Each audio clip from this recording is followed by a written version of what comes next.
Mendoza, que ¿cómo lo estoy entendiendo bien? Tercería excluyente de dominio, un tema muy interesante y se me hace que es muy fuerte. Se me hace que no lo va a tener que explicar, pero muy bien. ¿Cómo está, abogado? Hola, buenos días. Una vez más, agradeciendo la invitación y bueno, pues, efectivamente, bueno, este tema viene a raíz de que estábamos hablando la semana pasada de la compraventa, unas recomendaciones Para que no nos vieran la cara. exactamente, que le dice a su auditorio comunes, pero que es importante que ellos tengan presentes antes de realizar una operación. Sí. Bueno, ya la semana pensando en el tema que voy a tratar con ustedes, estar pensando en esta tercería excluyente de dominio, porque quisiera ejemplificar para poder entrar y aterrizar el tema. Fíjense, bueno, en el supuesto en que nosotros hagamos una operación de compra-venta, ya sea ante el notario público o de forma particular, con un contrato privado, bueno, yo hablaba de que el notario tiene la obligación de enviar un primer aviso preventivo al Instituto Registral de Catastral, lo que conocemos como Registro Público de la Propiedad y Comercio. Sí. ¿Para qué es aviso preventivo? Para que se hiciera la anotación en el libro respectivo de que ese inmueble ya estaba sujeto a compraventa, ya estaba sujeto a una operación contractual. Esa era la recomendación que yo daba la semana pasada, para efectos de que protegiéramos nuestra operación. Cabe la posibilidad de que ese aviso por algún motivo no se pueda enviar, que yo inclusive les comentaba que bueno, que nosotros exhortáramos al notario para que siempre lo envíe, o cabe la posibilidad de que podamos hacer una operación de compra-venta de forma particular, es decir, con un contrato privado, no ante notario. En ese lapso, en lo que nosotros hacemos nuestra compraventa en la mejor de forma particular, o vamos a notario y la realizamos, y por algún motivo no se gira ese aviso preventivo al registro público para que haga la anotación respectiva y quede protegido el inmueble hasta tanto cuanto se vaya a realizar el registro, la escritura definitiva, sí. En ese lapso puede ocurrir que la persona que nos está vendiendo le embarguen el inmueble, es decir, puede tener una deuda. Y a lo mejor antes de que nuestra escritura pública ya definitiva quede registrada, en ese lapso, él a lo mejor va a contraer una deuda o en ese momento la contrajo y bueno, y sea sujeto de un juicio y le embarguen el inmueble. Y entonces nuestra operación podría quedar desprotegida. Compras algo que ya no está. O que ya no es de la persona que le estaba vendiendo. Sí, estamos en la hipótesis, Karen, de que cuando compramos era de bien, estaba bien. El punto es que cuando hacemos el trámite para registrar nuestra escritura, recuerden que hablamos de que para que se registre hay que pagar impuestos, como el ISABI, que es un impuesto municipal por acción de bienes inmuebles, ICR, impuestos que es lo causal en nuestra operación, y todos los derechos registrales. En ese lapso, Karen, si el notario o nosotros mismos no lo impulsamos a que envíe ese aviso preventivo, el primero que les comentaba, para protegerlo. ¿Podemos llevarnos? Claro, en ese lapso, tu vendedor posiblemente, a lo mejor tiene un problema, le tiene algún juicio entablado y embarguen el inmueble. Entonces tú cuando quieras registrar tu escritura, ya está embargado y es obvio que no va a pasar. Para esto, mencionaste, abogado, una palabra importante y sobre todo que es muy útil saber qué debemos hacer porque dijiste, está desprotegido. Claro. ¿Qué podemos hacer ante ello? Bueno, exactamente, a consecuencia de eso, ya en la hipótesis planteada, bueno, existen mecanismos jurídicos como el que vamos a pasar rápidamente, fácilmente, coloquialmente, para que me pueda expresar. Claro, para que todo el mundo exactamente, que se denomina tercería excluyente de dominio. ¿En qué consiste? En la hipótesis que estamos planteando, una vez que tú quieras llegar a lo mejor a registrar tu escritura, ya no puedas porque existe un embargo. En ese lapso en lo que tú haces ese pago de impuestos, en ese lapso en lo que tú, a lo mejor acordado perfectamente la operación, bueno, pues la ley reconoce que tienes un derecho de prelación, es decir, que tu contrato nació a la vida jurídica antes del embargo.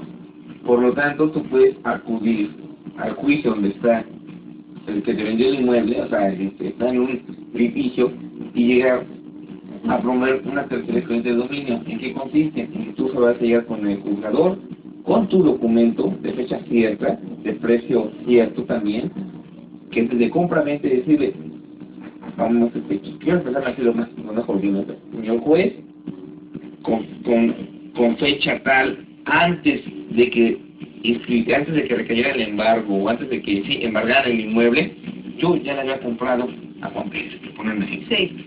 Por lo tanto, te solicito, excluyas del embargo este inmueble, porque cuando se trabó el embargo como tal, ya había salido del patrimonio del deudor. El deudor va a ser la persona que lo vendió. Es decir, nosotros tenemos derecho de preferencia sobre ese inmueble, y por lo tanto, yo te pido, juez, ordenes, obviamente previo. O sea, como que puede rescatar el inmueble. Exactamente.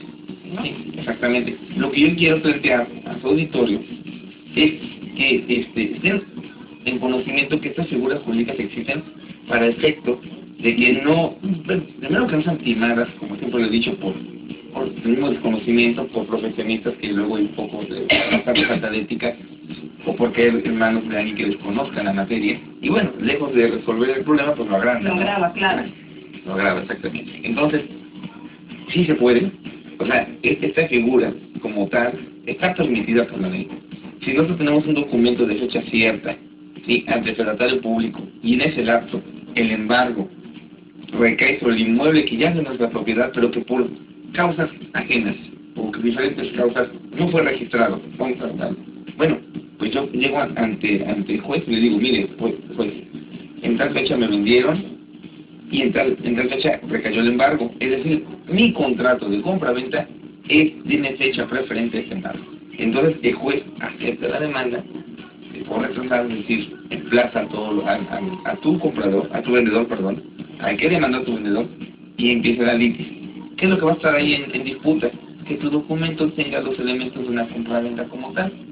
Lo acabo de decir, como la compra-venta lo establece, que sea sobre un bien inmueble, en este caso estamos hablando, que tenga una fecha cierta, que tenga un precio en dinero, como yo he dicho, si no es en dinero, se presta pues una permuta u otra figura jurídica. Y el juez lo que va a ordenar es excluirlo del juicio, del embargo, para que tú puedas seguir con tu trámite. Pero siempre sucede, o sea, decir, si yo tengo este problema, llego con el juez y entonces le pido que salve el inmueble, o sea, ¿qué probabilidad hay de que verdaderamente así sea? Claro que depende de una buena defensa del abogado, de una buena estrategia, pero tan solo por el hecho de tener un documento ante sí, porque nos respalda. Claro. Nos respalda y ¿Por qué toco el tema? Sé que su auditorio es a nivel estado, y en las comunidades, en algunas colonias conurbadas, existen muchas de esas operaciones de que hacen minutos de compromiso. Tú me lo comentabas hace 8 días, por ejemplo. Que luego saques el terreno en pagos ante notario. No es tanto que vayas a firmar una escritura, sino lo que hacen es ratificar la firma. Es decir, vamos, pues, digamos, un precipicio de un terreno, hay parcelas, hay muchas inmuebles que por la naturaleza de la comunidad se dan a través del juez municipal, el juez de paz, el mismo síndico, o sea, todas esas operaciones, y que luego son autoridades que tienen fe pública. Entonces, va encaminado este tipo de operaciones. Se acostumbra en que van al notario o ante un fedatario y ratifican la firma, o sea, no es una escritura. Simplemente lo que hacen es ratificamos el contenido y firma del documento, y a lo mejor en ese momento no es para pagar los derechos, los impuestos y registrar. Entonces, ese hecho no quiere decir que tu contrato no tenga validez o no nazca la vida jurídica.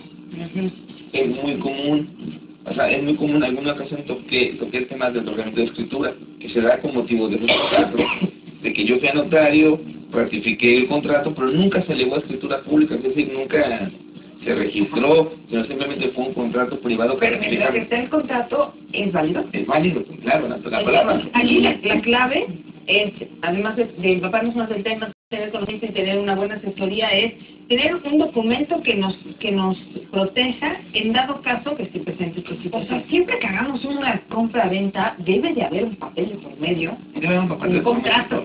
¿no? Sí, la recomendación que sin embargo, bueno, si no tenemos para la escritura, porque Sí, porque o a lo mejor es muy costosa la escritura. claro, estamos empezando a amarrar la operación, bueno, podemos ante el notario a ratificar el contenido y firma. O sea, el notario hace nada más del contenido del documento y de la voluntad de las partes. Es decir, no es una escritura pública como tal, o propiamente dicho, simplemente ratifica la voluntad de las partes, ratifica su contenido, y a lo mejor hace el ámbito estás viendo la viabilidad de registrarlo, de pagar sus impuestos, de llevarlo a la escritura, y puede ser que en ese lapso a tu inmueble le caiga un embargo por parte de quien te vendió, ¿no? O mejor tenía acreedores. Entonces, por eso es importante este tipo de figuras que la ley contempla. ¿Por qué? Porque tiene su razón de ser, ¿no? O sea, el hecho de que tú compres y a lo mejor, y es muy común, insisto, en las comunidades, muy común en los pueblitos, que se realice luego ante el juez de paz, ante el juez municipal, ante el mismo síndico. Bueno, pues ese documento, obviamente perfeccionado con otras pruebas, te va a dar certeza de la operación que estás haciendo. Que la recomendación es que siempre sea una escritura pública, ¿no? O sea, que siempre, que si voy a comprar un inmueble, pues que cuando ya te lo entregues, ¿no? Que cuando estés en el proceso, una vez yo no se va a comprar un inmueble dentro del precio que usted está el mismo, pues debo de contemplar la escritura, ¿no? Para no caer en esto. Así es, para no dejarla para años. Después es verdad y con esta recomendación muy puntual, le damos las gracias al abogado Porfirio Ramírez Mendoza. Abogado, muchísimas gracias y nos vemos la próxima semana. Dios mediante, gracias por la invitación.